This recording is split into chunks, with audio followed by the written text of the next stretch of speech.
गाओ तो मैं गाओ तो घघरा पया गरा मुस्की पर छपरा हिलाती हलू तू सिवान के कथी गोपालगंज गोपालगंज पागल आइल बा देखी तोहरा मुस्कान के। अच्छा अपन गोपालगंज अपन गोपाल सिवान के का भइल बा घघरा पया गरा मुस्की पर छपरा सिवान परेशान बा। अच्छा सिवान परेशान बा तो काहे ना कर बंगाल जबो ताड़ाताड़ी करबो ना এখন তো যাব না এখন ताड़ाताड़ी नहीं करबो ताड़ाताड़ी होगा ना। अच्छा ठीक है गाओ बीट पर गाओ घघरा पया गरा मुस्की पर छपरा हिलाती हलू तू सिवान के हमदपुर पागल आइल बा देखी तोहर मुस्कान के।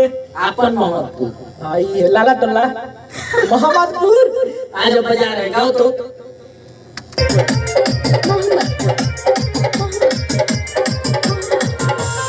घघरा पया गरा मुस्की पर छपरा हिलाती हलू तू सिवान के घघरा पया गरा की पर छपरा हिलाती हलू तू सिवान के। गोपालगंज पागल आइल बा देखी तोहरा मुस्कान के। गोपालगंज पागल आइल बा देखी तू कान के। काहे छोड़ा तारा धाव करो ये का हाँ जीतन निधर दी जीतन निदर दी राइटर साहब हमारे तो यहाँ के तो सियान हो गइल बनी अब के लागत है सियान हो गइल। काहे छोड़ा तारा धाव कर ठीक से गाओ ठीक से शुरू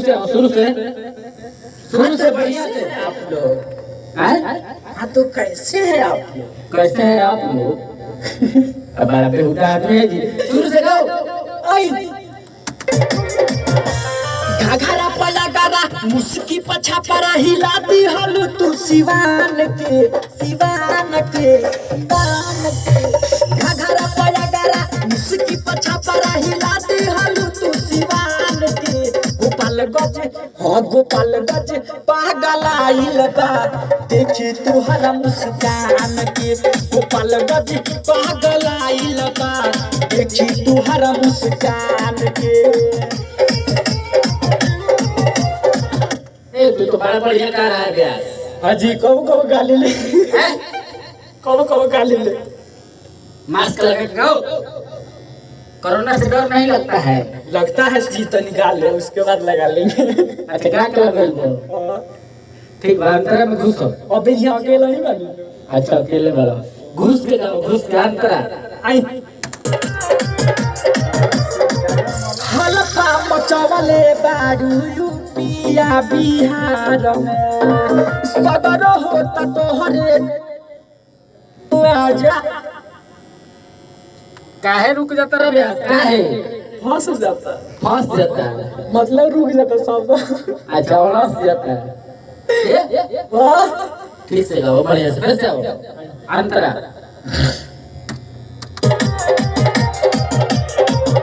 हल्का मचवले बारू यूपिया बिहार में सदर होता तोहरे चर्चा गाँव जबार में हल्का मचवले बारू यूपिया बिहार में सदर होता तोहरे चर्चा गाँव जबार में। बेतिया बक्सर के लोग कहे अक्सर कहाँ घर है समान के। गोपालगंज पागल आइल बा देखी तोहरा मुस्कान के। गोपालगंज पागल आइल बा देखी तोहरा मुस्कान के।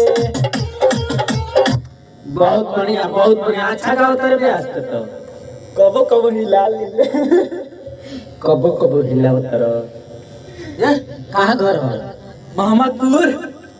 मोहम्मदपुर पागल आइल बा देखी तुहार सामान के।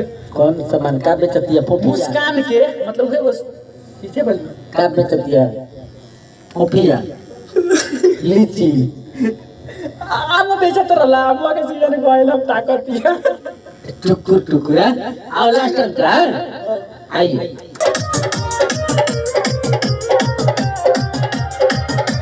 जीतनी दर्दी से का करेलू चोना क्या मुसैमुद्दीन से कहेलू सही से धारो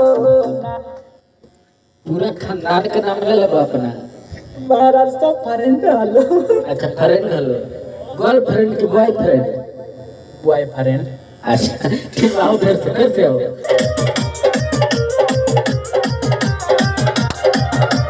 जीतनी दर्दी से का करेलू चोना क्या मुसैमुद्दीन से कहेलू सही से धारो सही से धारो जीतनी दर्दी से का करेलू चोना चौनदन गुड्डू से कहेलू सही से करो ना फुलतज बेदर्दी कहे भइल बारू पठाया टकावना तू खाई दुकान के गोपालगंज पागल आइल बा देखी तुहरा मुस्कान के मोहम्मदपुर पागल आइल बा देखी तुहरा मुस्कान के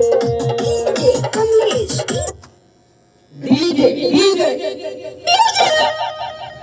आ जाओ हो गया गल लो हो गई हंसा तर कहे इतना तो बड़ा बढ़िया हो गई से सैनिटाइजर लगा लो मुंह में आओ आओ